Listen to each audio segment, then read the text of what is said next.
네, 할렐루야, 반갑습니다. 네. 추석 명절이 왔습니다. 자, 우리 다 같이 이렇게 또 예배 드릴 수 있게 해주신 하나님 감사드리면서 다 같이 사랑합니다 합니다. 오래간만에 한번 합니다. 머리에 손을 놓고 자, 사랑합니다. 자, 옆에 다시 한번 합니다. 사랑합니다. 자, 우리가 하나님의 사랑을 듬뿍 받는 명절이 되기 소원합니다. 자, 민족 최대의 명절은 추석이죠. 그런데 유대인들이 최대의 명절은 어느 때인가요? 6월절이죠. 6월절. 자, 6월절. 우리는 6월절과 비슷한 게 있어요. 우리는 8.15 광복절이죠. 일제 36년 치하에서.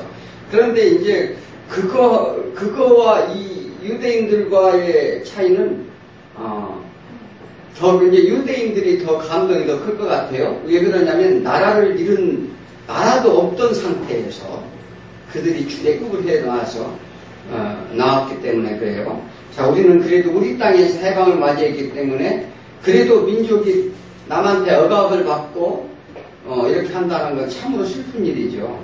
그래서 국가가 없으면 그 나라 그 백성은 정말 너무나도 슬픕니다. 그리고 누구 하나 보호해줄 데도 없고, 그래서 지금도 이 각 나라별로 국가별로 분쟁이 일어나는 것은 뭐냐면 그 족속 간의 독립을 요구하는 이유가 거기 있어요. 왜 그러냐면 자기네들 주권을 행사할 수 없기 때문에 늘 남한테 묶여서 살기 때문에 그것을 해방하고자 그들이 그렇게 하는 것입니다. 우리는 이렇게 오늘 이 말씀은 6월절을 맞이해서 예수님이 예루살렘 성전에서 있었던 사건을 말하는 것이죠. 자, 그래서 우리는 하나님을 믿고 의지한다는 건 참으로 우리는 감사해야 될 줄 믿습니다. 자, 우리가 세상을 살면서 알아야 될 것이 있는데 우리가 살고 있는 이유입니다. 우리가 왜 살고 있는 이 이유를 아는 것이, 그 이유를 모르고 산다면 어떻게 해요? 그만큼 이게 그렇게 슬픈 게 없어요. 아니, 내가 왜 이 세상을 살아가는지, 우리가 먹기 위해 사는 거예요? 아니면 살기 위해 먹는 거예요? 살기 위해 먹어요? 예. 우리가 살려면 먹기도 하고, 먹어야 살죠, 당연히. 그런데 이것은 무엇을 얘기하냐면, 내 정체성이 뭐냐를 알아보는 거죠. 이것은 뭐냐면, 세상 사람들은 자기 정체가 뭔지를 몰라요. 그런데 성경은 이것을 알게 해준다는 사실입니다. 우리가 내가 누군지, 왜 이 땅에 살고 있는지를 알게 해주는 게 이제 성경인데, 세상 사람들은 자신의 목적을 두고 살아요. 뭐냐면 내 정체성의 문제보다는 자신이 하고자 하는 목적, 열심히 그것을 달려갑니다. 그리고 그 열심 가운데 얻은 것이 있으면 그것을 끝까지 지켜보려고 그래요. 그걸 지켜내려고 엄청 노력을 합니다. 그리고 내 가족과 내 재물과 내 지위, 그리고 애쓰는 그 어떠한 업적이든지 이것을 지키려고 때론 불법적인 행동도 서슴지 않는다는 사실입니다. 이제 사람들은 지금 정치나 경제나 어디 분야를 막느라고 자기가 지킨 것을 자기가 이룬 것들을 지키기 위해서 내면 속으로 들어가면 엄청난 불법적인 행위들을 많이 합니다. 그것은요, 역사적으로 다 고증이 되고 실제로 그 안에서 벗어날 수 있는 사람은 하나도 없어요.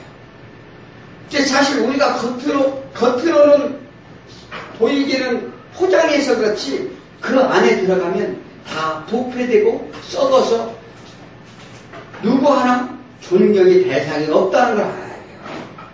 그런데도 그렇게 해서라도 자신의 권위를 지키려고 한다는 것입니다. 자, 이 문제를 자신들이 죽어서 풀어보고자 이제 하는 사람들이 있었어요. 뭐냐면 왜 우리가 이런 것을 매여 살아야 되는가? 우리 인생의 이 정체가 무엇인가에 대해서 풀어보려고 하는 사람들이 어떤 사람은 철학자들. 그리고 자기 지식으로 연구를 하고 과학으로 연구를 하고 그 모든 것을 다 동원해서 연구하는 그래도 이런 사람들은 뭔가 이무죠. 내 인생에 대해 자기에 대해서 알고자 하는 그런 의욕이 있는 거예요. 그래도. 그래서 그런 사람들이 그것을 연구를 해보고 많은 사람들에게 영향력을 끼칩니다. 그런데 과연 이게 맞는 얘기일까요? 자, 하나님을 보지 않고 세상 사람만 보고 의식하기 때문에 우리는 이 하나님을 볼 수가 없어요.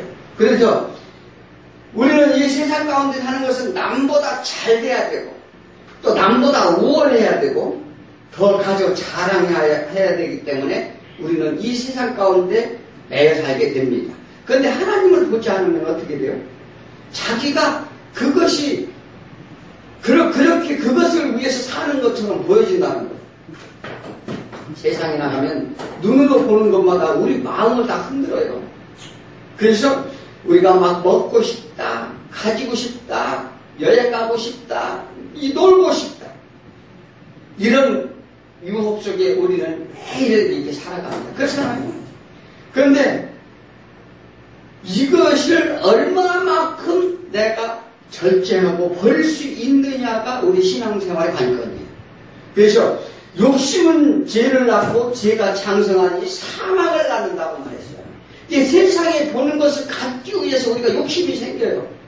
그 욕심이 생기다 보면 그게 우리 마음속에 뭐가 들어가요?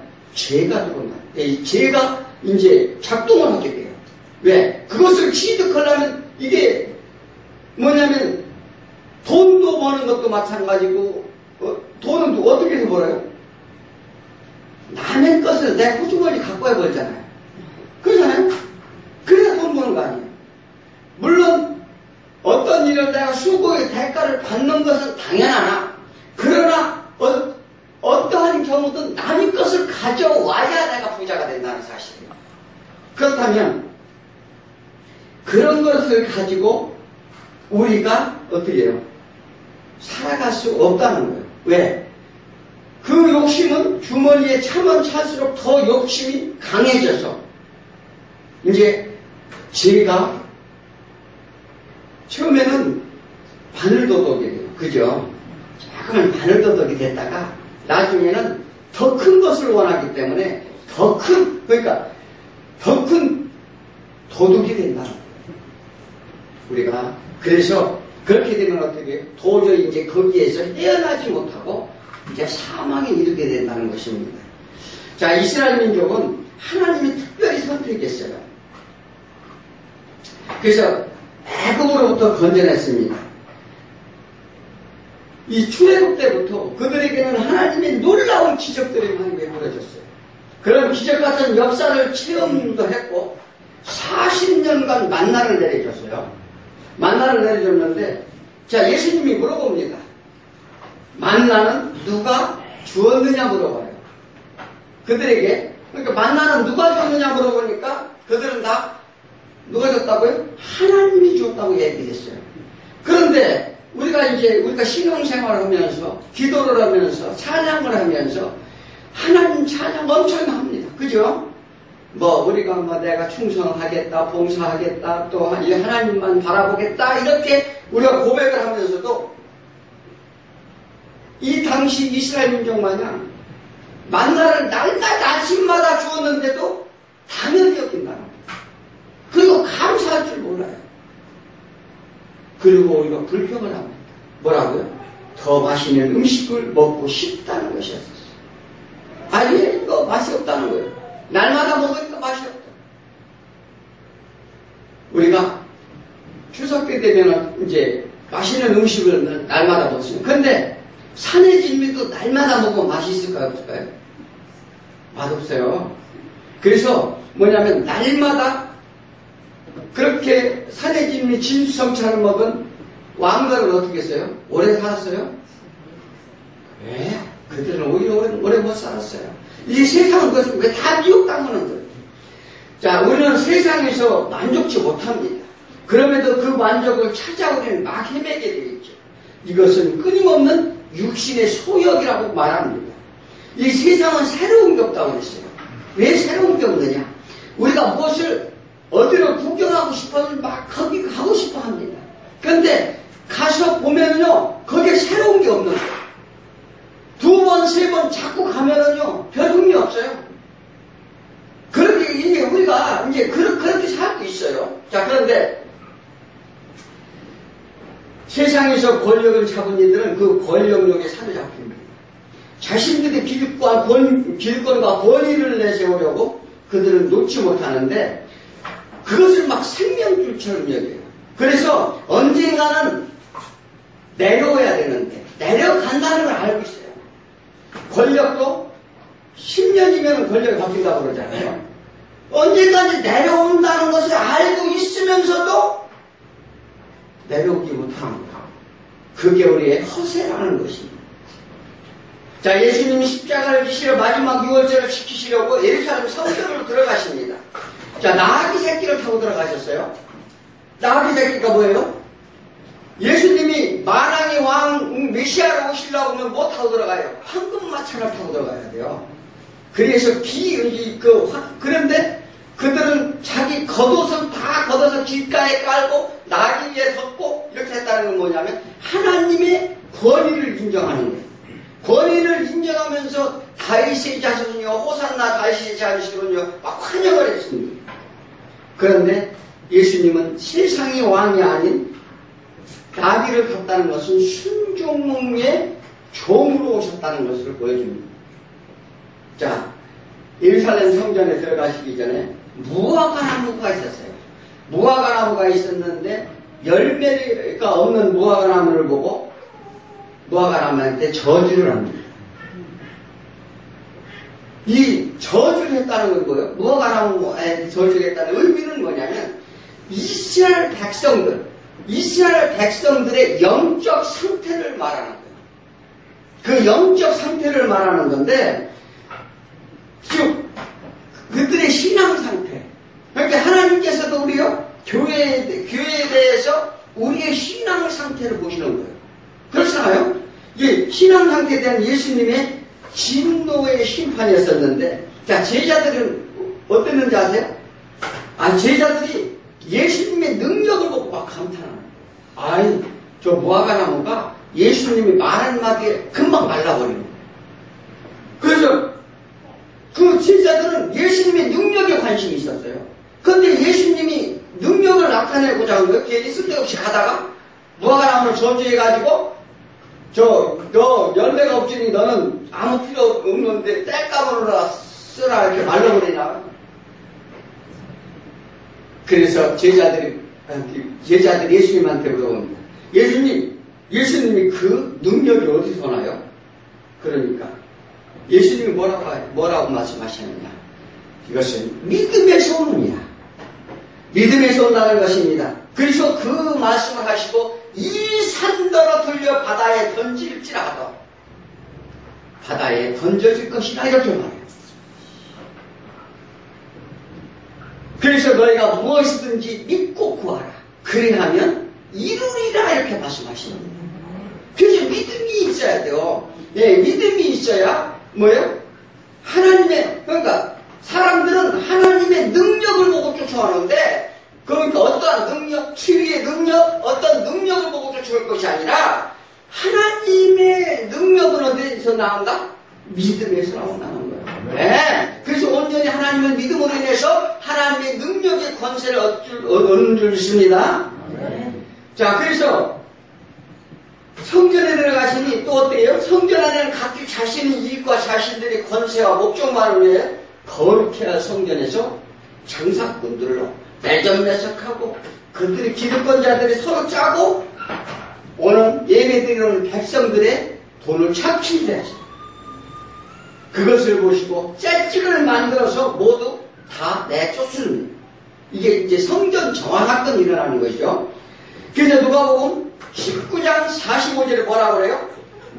이 성전에 들어가서 장사하는 자들을 내쫓으시며 뭐라고요? 내 집은 기도하는 집이 되리라. 이렇게 하였거늘 너희는 강도의 소굴로 만들었도다. 강도가 뭐예요?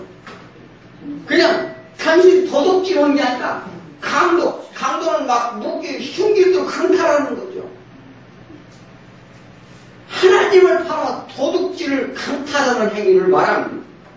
자, 예루살렘 형제는 이런 일련의 사건을 본 유대인들이 누구예요? 바리새인, 서기관, 대제사장, 장로들이었습니다.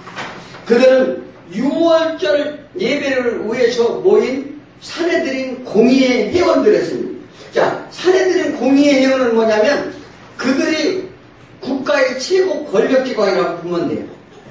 그들이, 왜냐하면 우리는 정치를 하려면 대통령이 있는데 그들은 대통령이 별도로 없어요.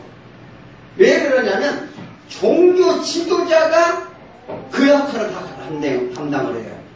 왜냐하면 전 국민이 어떻게 해요? 하나님을 다 믿는 거예요. 네, 우리 마냥 불교도 믿고 뭐 유교도 믿고 뭐 이렇게 하는 게 아닙니다. 그 중동 지역에 가면 이슬람을 믿든지 유대교를 믿든지 아니면 하나님을 믿든지 딱 정해져 있어요. 그래서 그들은 태어나면서부터 자동으로 구조. 그래서 종교 지도자가 최고 권력기관입니다. 그런 교권주의자들이라고 하는데 그들이 내가 무슨 권위로 그런 행동을 하느냐? 그러니까 내가 무슨 권위로 지금 그렇게 성전 정화 사건이라든지 모든 것을 막 혼내고 성전에 이방의 뜰에서 오셔가지고 많은 사람들을 가르치고 잘못되는 것을 뭐 훈계하고 그렇게 하느냐? 이것은 그들의 종교 지도자들에 대한 어떻게 해요? 권위행위로 도전 행위로 봅니다. 자신들의 권위가 돌리기만 흔들리는 것을 공격을 하는데, 야, 이게 예수를 그냥 두면 자신들의 권위와 모든 기득권이 상실될 것을 우려해서 그들은 예수를 죽이고자 합니다. 이 사단은 말이죠. 자기네들이 불려면 악한 자들은 상대방을 어떻게 하면 죽이고 못합니다. 이게 마음이 악하면요. 그래서 말씀에 그런 얘기하죠. 이 악한 사단은 뭐냐면 저녁이 침상에 자기 전부터 내일 이 사기꾼이 내일 어떻게 이렇게 계획을 세워서 사기를 쳐야 될 때 밤새 그것만 궁리해요. 이미 마음속에 어떻게 해요? 사단이 들어와 있다는 사실이에요. 그러니까 내가 어떤 잘못된 행동을 했을 때는 무엇부터 들어요? 마음에부터 오는 거예요. 예배 드리러 오면서 오늘 이따가 무슨 이렇게 친구들을 만나서 또 아니면 무엇을 만나서 이렇게 해야 되는데 그런 생각을 미리 먹으면은요 그게 어떻게 해요? 행동으로 가진다는 거예요. 누구든지 마찬가지예요. 그래서 우리가 무엇을 잡아야 돼요? 마음. 우리의 마음속 깊에 성령님을 모셔야 된다는 거예요. 그래야 우리가 산다는 것입니다. 그런데 예수님이 예루살렘 입장 때 백성들이 환호수에 그들은 자신이 키가 크게 흔들렸어요. 막 다윗의 자손이요 막 이렇게 그리고서 막 예수님을 따르니까 두려워했다는 거예요. 그들이 제일 염려한 것은 뭐예요? 하나님을 두려운 것이 아니라 사람들을 두려워했다는 거예요. 그러면 어떻게 하든지 죽일 명분을 만들기 위한 작전을 세웁니다. 이제 그들의 작전을 몇 가지를 세워요. 몇 가지를 작전을 세우는 가운데 오늘 첫 번째 작전에 대한 얘기를 하는 거죠. 이 진리는 악한 자에게, 악한 마음을 품은 자에게는 듣지도 들리지도 않는다는 사실입니다. 자, 그들의 목적은 오직 예수님을 어떻게 하든지 곤경에 빠뜨리기 위해 공개적으로 물어봅니다. 첫째, 뭘 물어보는 거예요? 권위 주체에 대한 걸 물어봐요. 네가 무슨 권위로, 무슨 권위로 일을 하는 거죠? 자신들이 하나님이 세운 지도자라는 거예요. 자신들이. 그 하나님을 열심히 하고 하나님을 대표적으로 일하는 자신들인데 하나님이 자신들에게 권위를 보여줬는데 넌 무슨 권위로? 지금 그 일을 하나 물어보는 거죠. 두 번째는 권세에 대한 종류를 얘기하는 거예요. 무슨 종류? 누구의 권세를 받았느냐. 그가 예수님이 성전에 바로 오르실 때 누굴 고쳐줬어요? 날 때부터 소경된 자를 고쳐줬어요. 그러니까 소경된 자를 고친 일을 그들은 바알세불에 힘입어서, 바알세불이 뭐예요? 바알신이죠. 지금 우리나라는 무당 같은 거, 에? 가서 점을 봐서 그 점쟁이의 사주로 인해서 고침을 받아. 그러니까 너는 점쟁이라는 거예요. 사단의 권세를 받고 보지 않았느냐? 이렇게 막 뭐라고 칩니다. 자, 그들의 목적은 예수님 하나님이 주신 권세를 주신 권세를 받았다. 이 대답을 듣기 위해서 그러는 거예요. 자, 그들의 목적은 뭐냐면, 예수님이, 그러니까 너 하나님 권세를 받지 않았느냐? 너 무슨 권세를 받았냐? 이렇게 물어보는 것은, 하나님이 주신 권세를 받았다. 이 대답을 듣기 위해서 그랬다는 거예요. 왜 그렇습니까? 이것은 신성 모독죄로 만들기 위해서 그런 거예요. 그러니까 그들이 얼마나 교묘하게 머리를 쓰는지 몰라요. 교묘한 술책이죠. 자, 율법의 신성 모독죄는 뭐예요? 처형이요, 사형이에요. 그러므로 이 하나님은 함부로 하나님을 팔고 빙자에 모독한 행위를 말하는데, 그런데 지금 사실은 누가 모독하고 있어요? 그들이 하나님을 모독하고 있어요. 그런데 예수님을 신성 모독죄로 몰아 죽이고자 그런 계획을 짜는 거예요. 그들의 목적은 예수님을 제거하는 데 있었습니다. 하나님을 믿는다는 자들이 하나님을 뜻도 모르고 자신의 권력과 지위에만 관심을 갖는 인간의 제약의 상태를 볼 수 있습니다. 자, 오늘 본문을 통해 진정한 본인이 어디서 오는지, 또 나는 누구인지, 왜 하나님을 믿어야 하는지를 깨닫는 시간이 되길 축원합니다. 자, 첫째, 예수님이 답변하죠. 뭐라고 답변해요? 너희가 무슨 권위로 이런 일을 하느냐? 그 권위를 누가 주었느냐에 대한 답변이죠. 그러니까 권위 출처와 이런 답변인데, 자, 그들은 율법의 대가들이었어요. 율법의 대가는 뭐예요? 자, 서기관들, 바리새인들 아주 날마다 율법을, 지금 이 이스라엘 민족은요, 5살만 되면 모세오경을 다 외워요. 모세오경 알아요? 그런데 아이들은 사실 이렇게 어려서부터 성경을 읽어줘야 돼요. 그게 얼마나 중요한지 몰라요. 자기도 모르게 성경을 읽어주면은요, 그 성경이 마음속에 들어오게 돼요. 그런 걸로 읽어주는 거예요. 동화책은 주로 읽어주지 말고, 동화책도 읽어주지만 성경을 많이 읽어줘요. 그렇게 읽어주시기 바랍니다. 손주들 볼 때, 손주들 좀 읽어주고 좀 그래요. 그래야 이게 이제 말씀을 배우는 거죠. 그들은 날마다 기도를 3번 이상 하고, 일주일에 2번씩 금식을 했어요. 그 금식은 할 때 생긴 그 쌀을 어떻게 한지 알아요? 그들이 음식을 구제해 줬어요. 구제. 또 그리고 각종 절기를 지켰으며 행사나 예배나 헌신이나 헌물이나 이런 모든 것을 다 행했습니다. 그리고 팔뚝과 이마에 하나님 말씀을 붙이고 거룩한 옷을 입고 백성들 앞에 권위를 내세웠습니다. 감히 누구도 항변하지 못했어요. 그들에게. 그런 운영을 가졌다는 것입니다. 유대인들은 법과 생활 자체가 하나님의 중심적인 삶을 살도록 그렇게 되어 있어요.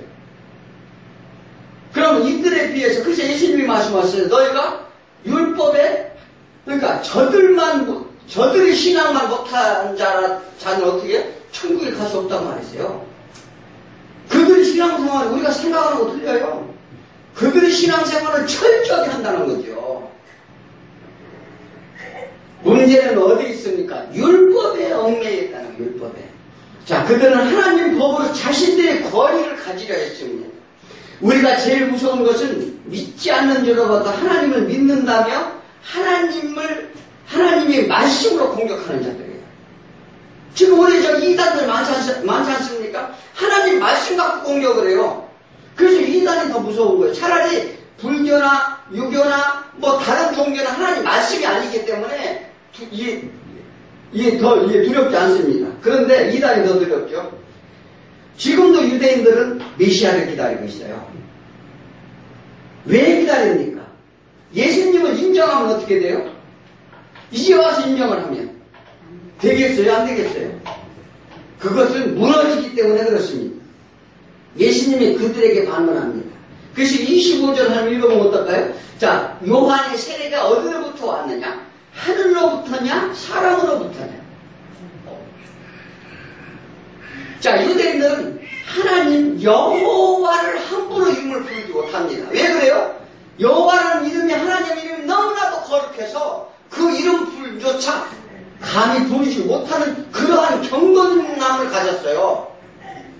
우리는 하나님을 아무렇게나 내동댕 치는 그런 경향이 있는데 그들은 그런 사상을 가졌다는 것입니다.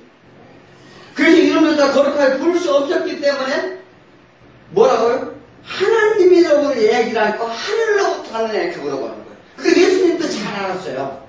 그러니까 예수님도 조금 더 책 잡히지 아니하려고 그 예수님이 어때요? 율법에 대해서 그들이 지금 물어보는 의도와 뜻을 정확하게 알았다는 거예요. 그래서 예수님도 하늘에서냐 사람에서 이렇게 묻습니다. 그러면서 물어보는 내용이 뭐예요? 요한의 세례가 누구에서부터 온 것이냐?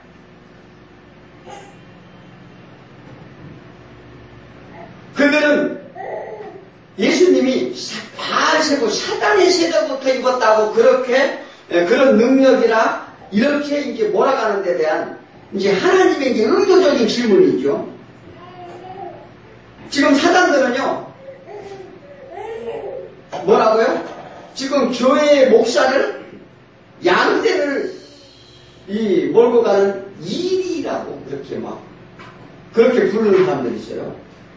이리 새끼를 이리 새끼. 네. 이단들 그렇게 부른다니까요? 근데 지금 이들과 다를 바 하나도 없잖아요. 이들도 예수님은 누구예요? 사단의 종으로 몰아가는 거예요.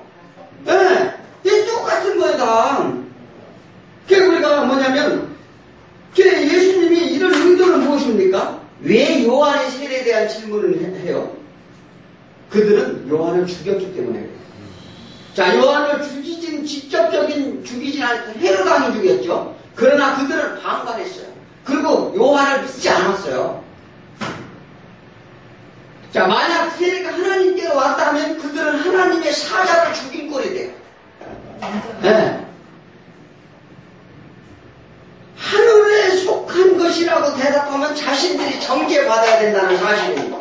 또 그리고 그렇다고 사람이 속했다고 말하면 어떻게 해요?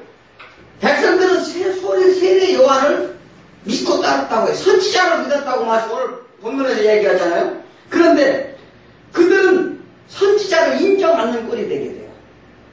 그래서 그들은 아무런 답을 할 수 없자 다시 이제 모여서 의논을 해요. 우리가 무슨 말을 해야 될까? 의논을 합니다. 자, 예수님이 답을 하라고 하니 뭐라고 하니까? 잘 모르겠는데요. 잘 모르겠다는 거예요. 알지 못하겠나이다. 자, 저희들의 특징이 뭐예요? 자신이 불리하면 불리하면 모르세요. 잘 모르겠. 그리고 요즘은 뭐예요? 무슨 작기예요? 잘 기억이 안 납니다. 이 저희들의 특징이 그거예요. 그런데 하나님은 공의의 하나님인 줄 믿으시기 바랍니다. 하나님의 공의가 무엇입니까? 그들의 한 행위 모든 어떤 사람들을 모를지라도 하나님께서는 반드시 아신다는 사실을 우리는 믿으시기 바랍니다. 자, 신앙생활을 하면서 사람들의 뜻을 모르고 한다면, 하나님의 뜻을 모르고 한다면 어떻게 되겠습니까? 이들과 다를 바 없다는 거예요. 그래서 사단에 대적하는 길은 뭐예요? 하나님 말씀을 알아야 돼요, 몰라야 돼요? 네, 하나님을 알아야, 말씀을 알아야, 그 말씀의 진리를 알아야, 이렇게 예수님이 얼마나 지금 지혜스럽습니까? 그들이 아주 꼼짝 못하게 만드는 거예요. 그런데 사단이 하나님 말씀을 빙자해서 얘기하고 오는데, 말씀을 잘 모르겠는데요. 이러면 되겠어요? 그럼 안 되죠. 그래서 오늘 오후에도 이제 성경 공부를 합니다. 그래서 성경 공부 열심히 하셔야 돼요. 자, 우리가 하나님 뜻이 무엇인가요? 우리 죄를 지은 영이 육신에 매여 하나님과의 관계가 단절됨으로 인해 하나님을 모르고 살아감으로 인하여 고통과 환난과 육체의 질병과 마음속의 죄악에 창궐하게 됩니다. 자, 세상이 욕심 욕망을 일으킵니다. 그래서 이 죄의 싹이 자라나서 어떻게 해요? 사망에 이르게 하는데, 이런 악에 매인 자들을 위해서 그 죄악에서 건져내시려고 예수님이 오셨다고 말씀하셨어요. 특별히 유대인에게 하나님의 법을 주셨는데 그게 율법이에요. 그 율법은 하나님을 알게 하려고 주셨습니다. 그런 뜻으로 주셨어요. 그래서 갈라디아서 2장 16절에 뭐라고 말씀하십니까? 사람이 의롭게 되는 것은 율법의 행위로 말미암음이 아니요 오직 예수 그리스도를 믿음으로 말미암은 줄 알므로 우리도 그리스도를 믿음으로써 의롭다함을 얻으려 함이라. 자, 우리가 누구를 믿으면서 의롭다함을 얻는다고요? 예수를 믿음으로. 행위로서는 의롭다함을 얻은 육체가 없느니라, 이렇게 말합니다. 자, 우리 육체의 모든 죄악은 우리 노력으로 할 수 없다는 거예요. 그런데 그들은 어떻게 했어요? 율법이라는 것은 인간의 열심으로 율법을 지켜서 자기가 의롭다 하고 자기들이 구원받았다고 하고 자기들이 달려가려고 합니다. 자신들이 지키고 할 수 없는 것을 마음속에 숨기는 거예요. 우리가요, 이게 얼마나 가식적인 행위들이 많은지 몰라요. 자기는 의로운 척 하면서 마음속에 막 다 숨겨요. 그리고 겉으로는 의로운 척, 모든 율법을 준수하는 모양만 그런 유대인들이 냈다는 것입니다. 자신들이 그 목적이 뭐예요? 자신들이 아니만 했어요. 그래서 믿음과는 아무런 상관이 없이 율법은 뭐예요? 죄인임을 깨닫게 하는 것이라고 했어요. 자, 왜 그러냐면 율법을 주어서, 하나님이 율법을 주어서 너희들 법을 613가지를 줍니다. 그들이 2만 몇 개를 만들죠. 그런데 그것을 다 지킬 사람이 있어요, 없어요? 그래서 예수님이 뭐라 했어요? 너희들이 율법을 다 지켰는데 딱 한 가지만 안 지켜도 다 안 지킨 거 똑같아요. 아니, 우리가 다른 거 다 지켰어요.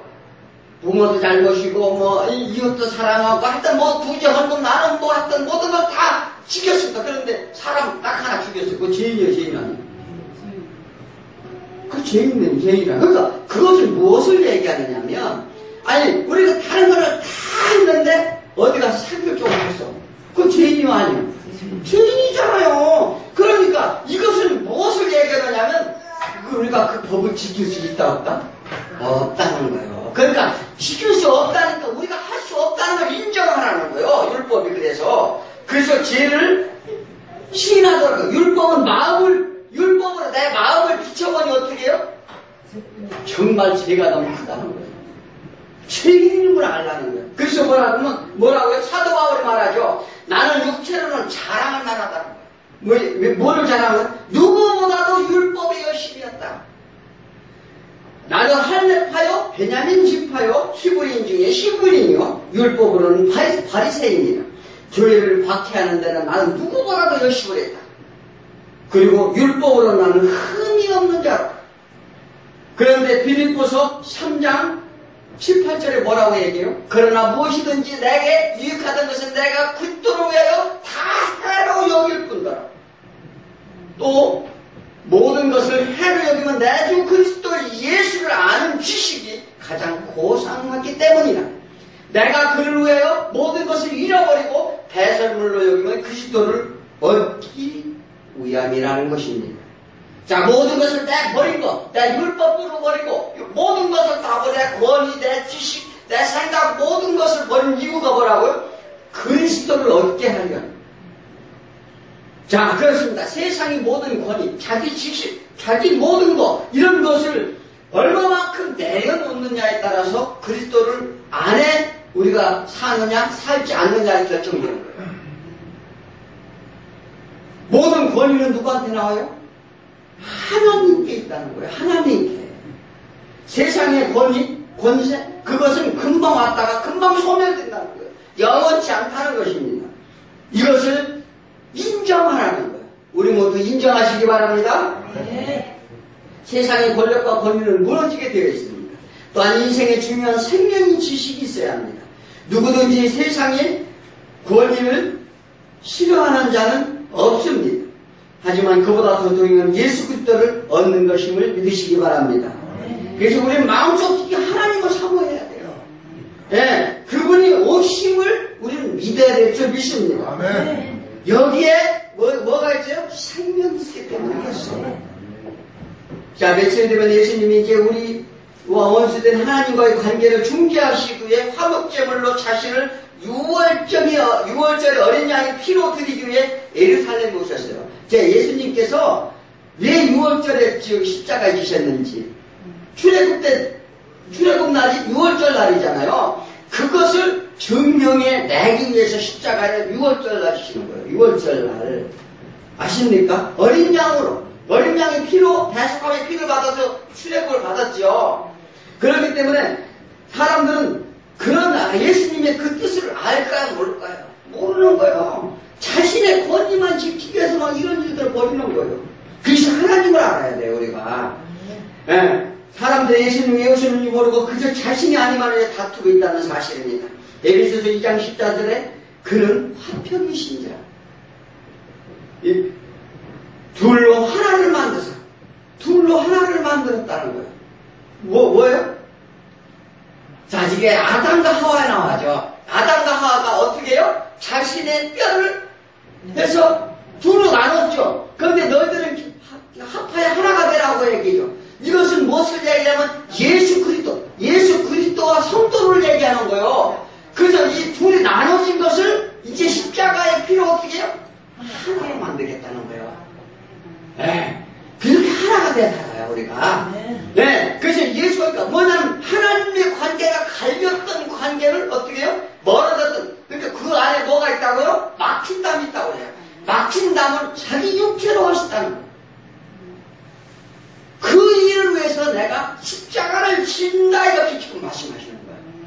네. 그게 우리가 예수 안에 있는 실체로 만들어. 그래서 너희는 교회는 뭐라고요? 예수가 머리고 너희는 피체라고 그러잖아요. 교회는 예수 그리스도의 몸이니 너희들의 지체니라. 마음속에 있던 죄를 씻어주고 대신 용서를 구함으로써 하나님과 끊어진 관계를 회복시킨다는 이야기를 하시는 거예요. 그래서 이 둘로 자기 안에서 한 새 사람을 만들겠다. 그러니까 누구 안에서? 예수 안에서 새 사람을 만든다는 거예요. 그러니까 우리가 흑암으로 죄 가운데 죄의 종으로 죽었던 자들을 막힌 다음에 하면서 새 사람을 새로운 피조물로 만들어서 화평케 하신다는 건 하나님과의 관계를 이제 원수 관계를 어떻게 해요? 이제 친구의 관계로, 자녀의 관계로 이렇게 하나로 만들어주시겠다는 약속입니다. 자, 유대인들은 아무 대답도 못하고 모른다는 답만 합니다. 오히려 예수님이 그들의 속내를 밝히게 됩니다. 예수님이 오히려 그들의 속내를 다 밝히게 돼요. 자, 그러면서 두 번째는 자신이 말과 행위로서 심판을 받는다는 사실입니다. 두 아들의 비유를 하죠. 누가 아버지의 뜻을 행하는 자인가? 먼저 대답을 못하는 유대인들에게 물어봅니다. 너희 생각은 어떠하냐? 먼저 너희들 지금 생각이 어떠냐? 너희들이 하늘에서부터 온지 사람에서 온지 그 권위를 물어보는데 그거 너희들이 모른다고 하니까 너희들 물어보는 데 대해서 나도 대답할 수 없다. 그러면서 이 말을 너희들은 어떻게 생각해? 그런데 너희들은 어떻게 생각해? 잘 생각 한번 해보라는 거예요. 어떤 문제가 있을 때 우리는 말씀으로 잘 비춰봐야 됩니다. 네, 그래야 돼요. 어떤 문제가 있을 때 막 내 성질내고 화내고 막 내 생각대로 내 마음에 정한 대로 말을 막히면 안 되느냐. 그렇게 하지 말고 먼저 하나님께 뜻을 걸어. 그리고 묵상하고 기도해야 돼요. 그리고 하나님의 사랑 안에, 하나님의 그 안에 있는 자들은 오래 참는 그런 마음을 줘요. 네? 그러므로 쉽게 분내지 아니하고 하나님 말씀 가운데 기도하고 묵상함으로써 먼저 자신을 성찰하게 된다는 사실입니다. 나한테 문제는 없는 거예요. 그런데 이 두 아들이 있는데 마다들에게 포도원에 가서 일 좀 도와주라 하니 예 하고 대답했어요. 얼른 예 그러겠습니다. 그러고서 어떻게 해요? 말만 하고서 대답만 하고 안 갔다는 거예요. 또 둘째 아들에게 가서 너도 포도원에 가서 일을 도와주라 하니 싫어요. 난 안 해요. 이렇게 하고서 집을 그냥 도망 나가버렸어요. 그러더니 가서 뉘우치고 돌아와서 포도원에 가서 일을 가서 도와줬다는 사실입니다.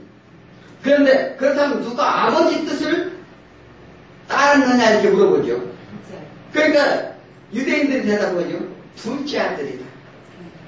자, 알기는 또 기가 막히게 알아요. 자, 그런데 예수님이 하시고자 하는 의중은 뭐예요? 사실 둘 다 순종했어요? 불순종했어요? 둘 다 불순종했어요. 주가고 순종하지 않았다는 것입니다. 이것이 전형적인 인간의 재진자들이고요. 하나님을 믿어라 이렇게 나오라고 하면 그러니까 나오지 않아요. 가서 세상 가운데 엉뚱한 일하고 깨지고 부러지고 그런 다음에 돌아오는 거예요. 그렇게 하나님 말씀을 주면 그러니까 돌아오면 얼마나 좋겠어요.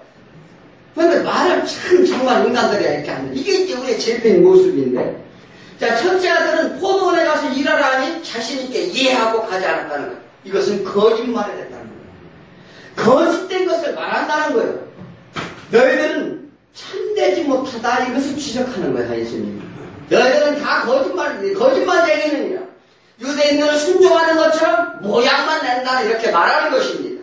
그리고 그들의 목적은 다른 데 있다는 사실입니다. 그들의 태도를 지적한 거예요. 자, 그들의 기득권은 뭐예요? 혈통, 자기네들은 선민이라는 거예요. 또 그리고 종교, 자기네들은 종교적인 행위를 다 했다는 거예요. 또 그리고 지위, 자기들은 지위를 가지고 군림하려 했다는 것입니다. 그리고 신앙적인 지식을 가지고 이 율법을 이용하여 얽매여듭니다. 백성들은 율법을 정하게 얽매여서 막 세상도 다 바치게 해요. 그런 일을 하면서 조금한다고 교만해집니다. 하나님을 안다고 하면서 불순종한다는 죄를 너희들 지고 있다는 사실을 지적하는 거예요. 유다에게 말하죠. 너희들은 차라리 내가 태어나지 않았더라면 좋았을 것이에요. 우리가 이 하나님을 말이요, 이 팔아먹은 유다에게, 제자 유다에게 하는 얘기가 차라리 태어나지 않았으면 좋았을 것이에요. 유대인들에게 똑같은 것을 적용합니다. 야고보서 2장 26절에 뭐라고 말씀하십니까? 영혼 없는 몸이 죽은 것 같이 행함이 없는 믿음은 죽은 것이니라. 이건 무엇을 얘기하십니까? 자, 우리가 하나님을 믿는다고 하면서 어떻게 해요? 영혼이 없는 믿음은 죽었다는 거예요. 그건 뭐냐면, 비생 나합이 여리고성이 이 정탐꾼이 왔을 때 그는 죽음을 무릅쓰고 하나님 쪽으로 붙었다는 얘기를 하는 거예요. 예? 이게 이제 믿음이라, 이 행하는 믿음이라는 것입니다.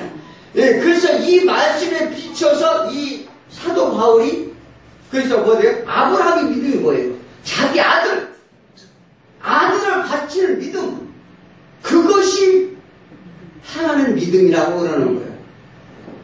그래서 너희 부모와 친척과 아비보다 네가 하나님을 믿을 수 있느냐 물어보는 이유가 똑같은 얘기예요. 그러니까 자기 자식이나 부모나 형제보다도 하나님을 우선하라는 것이 뭐냐면 네가 그들을 바칠 수 있느냐 이렇게 물어보는 거예요.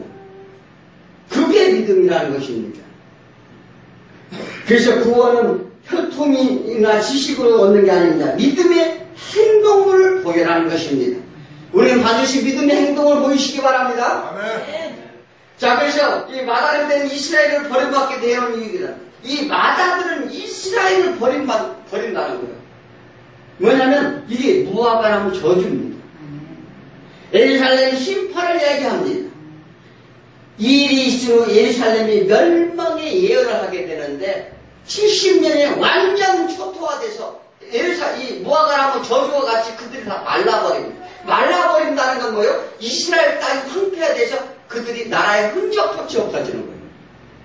이것은 예수님이 예루살렘 성전에 오면서 이미 다 예언하고 예루살렘 성전을 나가시면서 하신 다 하나님의 말씀입니다. 이것은 영적인 의미에서 너무나도 이것은 우리가 최후의 심판 때와 어떻게 해야 될지를 다 보여주는 장면이에요.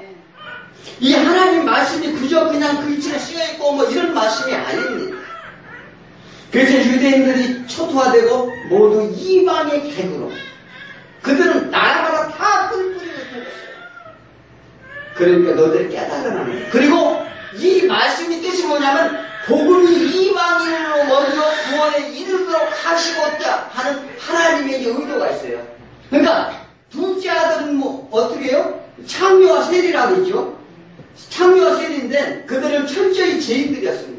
그러니까 율법을 받지 않은 하나님의 말씀을 모르는 이방인들이었다는 거예요. 자, 그래서 유대인들 보기에는 모두 지옥 갈 사람들이라고 그들이 다 추정을 했어요. 이방인들은. 너희들은 다 자기들은 선택해서 구원을 받은 민족이고 이방인들은 다 죽을 자들이라. 그런데 그들이 먼저 하나님 나라에 들어가게 될 것이라고 말씀하십니다. 이 나라가 아닌 처음에는 싫습니다. 그리고 나중에 뉘우쳤다. 이게 참 중요합니다. 뭐를 해야 된다고요? 뉘우치는 게 뭐예요? 돌아오는 것, 회개하고 돌아오는 것을 말합니다. 이것은 성경에서 이 요구하는 내용이 이거예요. 하나님의 오시기는 죄는 모든 인간이 다 죄인으로 봅니다. 다만 약간의 차이가 있을 뿐 죄의 심판을 피할 수 있는 사람은 이 세상에 하나도 없느니라. 그래서 태초부터 죄 지은 영혼이기 때문에 그러는데 처음부터 사단의 자식이라고 너는 사단의 마귀로부터 난 자식들이라 이렇게 말합니다. 마귀에게 미혹되어 이 땅에 왔다는 것을 말하는데 이 둘째 아들은 창녀와 세리는 자신들의 죄에 대해 회개합니다. 진정한 눈물을 흘리게 돼요. 지도자들은 죄인으로 그들을 죄인으로 단정해가지고 성전에 들어가지도 못하게 합니다. 그리고 가서 예배 드릴 수도 없게 해요. 유대인들은 성전 안에서 모두 큰 소리로 막 주여 주여 소리를 지르고 막 할렐루야 막 소리치고 찬송을 합니다. 그런데 그들은 성전 밖에서 어떻게 했어요? 소리도 못 지르고 가슴을 치며 마음이 울고 있었다는 거예요. 어떻게 해요? 이 죄인이 용서하여 주옵소서. 주여 저희들을 살려 주옵소서. 이들의 기도는 이렇게 하나님이 들으셨다는 사실입니다. 우리가 무엇을 믿습니까? 우리의 마음속에 온전히 하나님을 의지하고 하나님께 온전한 마음을 드림으로써 하나님 받으시는 줄 믿습니다. 우리가 그저 나와서 그저 형식적으로 예배드리고 하나님을 찬송하고 이렇게 한다고 해서 하나님이 들으시지 않는다는 사실입니다. 우리가 이렇게 심령이 가난한 자를 위해서 하나님의 기쁜 소식을 주기 위해서 이 땅에 오셨다고 말씀하셨습니다. 그래서 심령이 가난한 자는 복이 있나니 너희들이 천국을 너희들에게 줄 것이요 이렇게 하나님이 말씀하시는 겁니다. 우리가 이런 심령이 가난한 자가 되시길 다 소원합니다. 자, 유대인들은 자신들의 기도를 많이 하고 율법도 지키고 11조도 드렸으며 의롭게 산다고 자부합니다. 그러나 그들의 기도를 듣지 아니하신다는 것은 그들의 마음의 중심이었고 그들의 예식과 형식으로만 하고 있으며 너희들이 진정 나를 믿느냐? 그렇지 아니하다는 것입니다. 우리가 예배생활 가운데도 모두 어떤 이 신앙생활 가운데 무엇을 하냐? 우리가 진정으로 드려지는 믿음이 있을 때 하나님이 듣고 하나님의 모든 놀라운 은혜가 내려주실 줄 믿습니다. 아멘. 32절을 읽어보겠습니다. 요한의 의의 도로 너희에게 왔거늘 너희를 그를 믿지 아니하시되 세리와 창녀를 믿었으며 너희는 이것을 보고도 끝내 뒤쳐 믿지 아니하였도다. 세리 요한의 의의 도로 왔는데 너희들은 믿지 않았던 것 같이 너희들도 지금 세리와 창녀같이 그들과 같이 믿지 않는다는 사실입니다. 하나님의 뜻대로 살아간다는 것을 말라기 2장 16절에 말합니다. 이스라엘 하나님 여호와가 이르매 나는 이혼하는 것과 옷으로 학대를 가리는 자를 미워하노라. 만군이 여호와의 말이니라. 그러므로 너희 심령을 상가지 거짓을 행하지 말지니라. 아내로 삼았다는 겁니다. 이스라엘 민족을 내가 너의 첫 아내로 이 어린 아내로 삼았는데 너희들은 그거 어떻게 해요? 너희들은 떠나고 오히려 학대를 하고 하나님의 믿는 자 하나님의 죄와 신부의 아내를 학대하고 이렇게 가리고 너희들은 그 심령을 상대해서 거짓을 행하지 말라는 것입니다. 그래서 베드로후서 2장 21절에 뭐라고 말합니까? 의의 도를 안 위해 받는 거룩한 명령을 저버리는 것보다 알지 못하는 것이 도리어 그들에게 나으리라. 그러니까 오히려 말씀을 차라리 모르고 하나님 말씀을 차라리 안 안 받은 자만 못하다는 거예요. 우리가 신앙생활에서 한번 생각해 봐야 돼요. 왜 하나님을 믿고 의지하고 하나님 말씀을 들었으면 그 툭딱 순종하라는 것입니다. 네, 말씀을 듣고도 네라고 대답을 해놓고 믿습니다. 고백하고 기도하고 그렇게 나가서 밖에 바로 나가서 엉뚱한 짓을 한다면 이들과 다름없다는 거예요. 무슨 얘기인지 아십니까?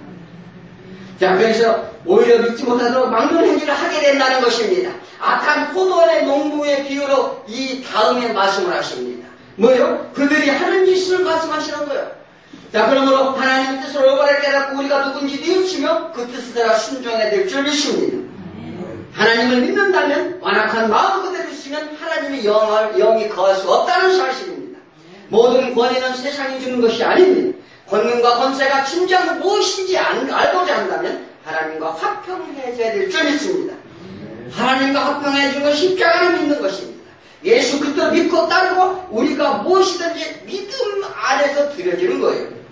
그래서 이 길이 진정 승리의 길이며 기쁨의 길이 된다는 것을 우리 모두 믿으시고 다 하나님의 풍성한 은혜가 있길 축원드립니다. 아멘.